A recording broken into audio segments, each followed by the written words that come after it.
আপনারা যারা এনভায়রনমেন্ট বা ক্লাইমেট চেঞ্জ নিয়ে রিসার্চ করতে যাচ্ছেন তাদের জন্য ইন্ট্রোডাকশন লেখার একটি শর্ট টিপস দিব।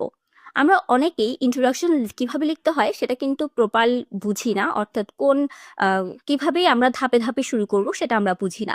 সো আজ আমি জাস্ট হচ্ছে শর্ট একটা টিপস দিব, এই ফিল্ডে আপনারা যারা রিসার্চ করছেন তাদের জন্য আশা করি কাজে লাগবে।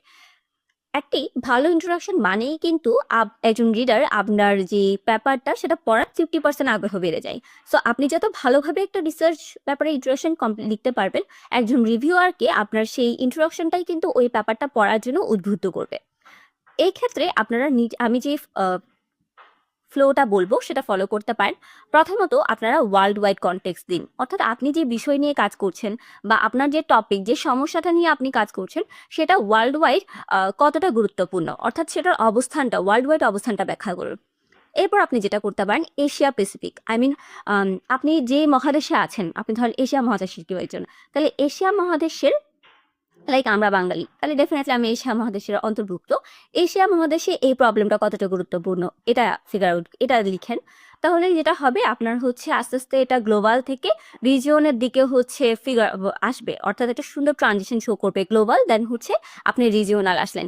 এরপর আপনি যেটা করতে পারেন আপনার বাংলাদেশের জন্য, অর্থাৎ আপনি যেহেতু বাংলাদেশি, আপনি যদি বাইরের কান্ট্রি হন, ইন্ডিয়ার হন বা হচ্ছে পাকিস্তানের হন, সেই ক্ষেত্রে হচ্ছে আপনার দেশের জন্য এটা কতটা গুরুত্বপূর্ণ বা কতটা ইম্প্যাক্ট পড়ছে এই প্রবলেমের কারণে সেটাকে হাইলাইট করুন।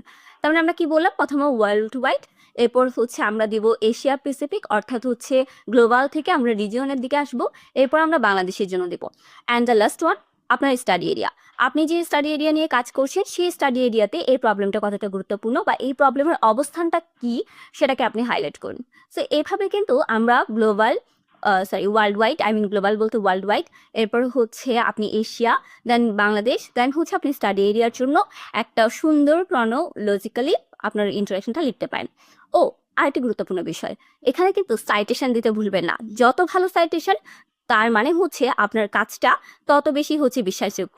সো এভাবে আপনি যেই পেপার থেকে তথ্যগুলো নিয়ে আসছেন হুবহু লিখবেন না অবশ্যই। ধর আপনি অন্য পেপারে একটা লাইন পেলেন, ওইটাই হুবহু বসিয়ে দিলেন না, এটাকে আপনি আপনার মতো লিখেন, কিন্তু ডাটাটা অবশ্যই অন্য পেপার থেকে নিয়েছে।